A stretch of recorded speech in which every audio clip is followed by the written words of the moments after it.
January 20th, 1961. Bitter cold in Washington.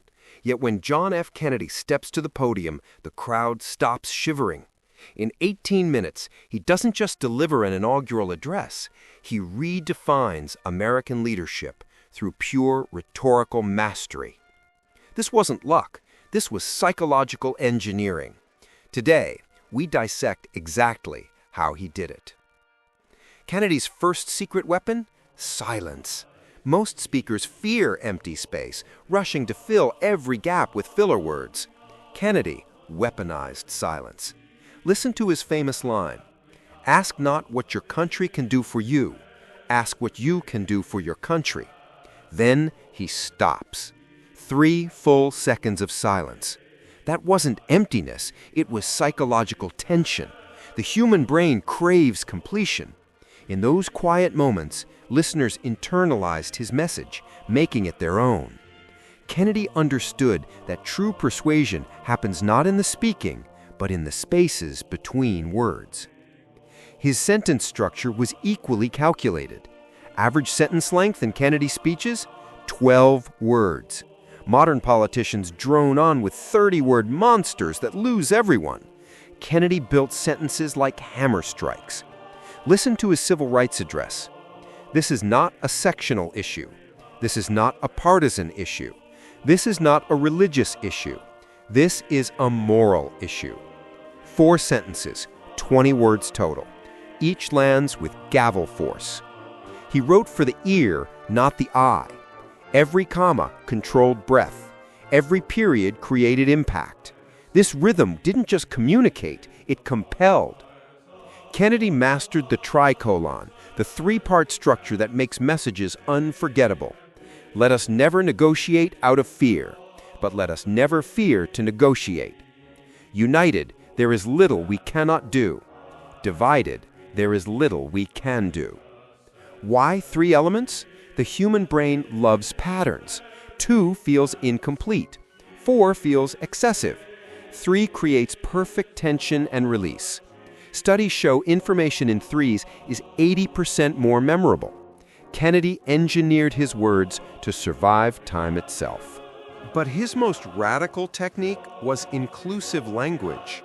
In his inaugural address, he used we or us 43 times. He used I only 3 times. This wasn't humility, it was strategy. Kennedy understood persuasion isn't about convincing people to follow you. It's about making them feel they're already part of the journey. When he said, "We choose to go to the moon," he wasn't announcing policy. He was inviting every American to co-author history. He transformed passive listeners into active participants. Modern leaders say, "I will do this." Kennedy made the audience the hero, with him as their guide.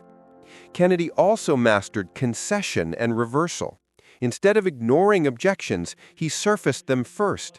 In his moon speech, "But why, some say, the moon? Why choose this as our goal?" And they may well ask, why climb the highest mountain? Why, 35 years ago, fly the Atlantic? He disarmed resistance by acknowledging doubts before they were voiced. Then came the reversal, the knockout punch. The answer is not that we expect to score a major triumph of technology. The answer is that we do these things not because they are easy, but because they are hard. He transformed skepticism into motivation. This steel manning technique built credibility while advancing his argument. Temporal framing set Kennedy apart from every other leader. He operated on multiple timescales simultaneously. The moon mission wasn't just about this decade. It was about the best of our energies and skills, and one which we intend to win for all time. This 3-layer time framing satisfied 3 human needs: urgency, act now; meaning, this matters beyond today; and legacy, this defines us forever. Politicians promise 4-year outcomes. CEOs talk quarterly results. Kennedy gave people immediate milestones, ongoing purpose, and eternal significance. His speeches didn't just inspire, they created temporal resonance across past, present, and future. His physical delivery was equally engineered. Watch footage. Posture straight but not rigid. Eyes scanning but never darting. When making key points, he'd lean slightly forward, creating intimacy in huge crowds. He used the podium as a launch pad, not a barrier. This embodied credibility, where physical presence reinforces message, built trust through congruence. Modern speakers treat delivery as afterthought. Kennedy knew when body and words align, people believe you even when policies are controversial. Kennedy harnessed emotion without manipulation. He led with emotional resonance, then backed it with reason. In his inaugural address, "In the long history of the world, only a few generations have been granted the role of defending freedom in its hour of maximum danger." He framed inaction as generational failure, tapping our deepest fear of being the weak link in our family's story. Most speakers lead with logic and wonder why nobody cares. Kennedy led with heart, then gave the head reasons to agree. His speeches didn't just inform, they moved people to action. His anti-rhetoric was revolutionary. In an era of flowery language, Kennedy chose brutal simplicity. No utilize when use would do. No methodology when way worked better. He understood clarity is the ultimate sophistication. We are confronted primarily with a moral issue. It is as old as the scriptures and is as clear as the American Constitution. Simple words, clear concepts, no academic pretension. Kennedy didn't dumb down ideas, he elevated clarity. True intelligence isn't about big words, it's about making big ideas understandable. His democratic clarity made his message belong to everyone. Strategic repetition cemented his messages. In his inaugural address, he repeats, "Let both sides," 6 times. This isn't redundancy, it's rhythmic reinforcement. 1 exposure creates awareness, 3 exposures create familiarity, 6 exposures create belief. Kennedy used predictable surprise, comforting patterns with engaging variations to drill core themes into collective consciousness. Most speakers avoid repetition, thinking it sounds unoriginal. Kennedy knew repetition is the mother of learning. He didn't deliver messages, he implanted mantras. Finally, Kennedy anchored every moment in human history.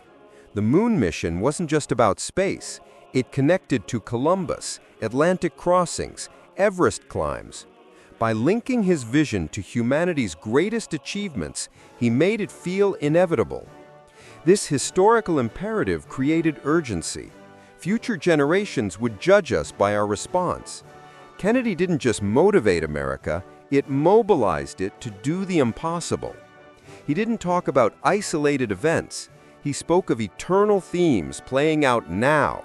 When you anchor your message in history, you give it weight beyond the immediate. You make people feel they're not just deciding, they're participating in destiny. So what's the secret that made JFK impossible to ignore? It wasn't charisma, it was craftsmanship. He engineered human responses through psychological precision. In our distracted age, his techniques are more powerful than ever. The silence between sentences, your weapon against noise. The 3-part structure, your shield against forgetting. The inclusive we, your bridge across division. Kennedy taught us that true persuasion isn't about winning arguments, it's about winning hearts through authentic communication. He didn't just give speeches, he showed us that the most powerful rhetoric isn't about what you say, but what you make others feel capable of becoming. That's why decades later, when you hear his voice, you still lean in. And that's the gift he left us all, the knowledge that clear words, spoken with conviction, can still change the world.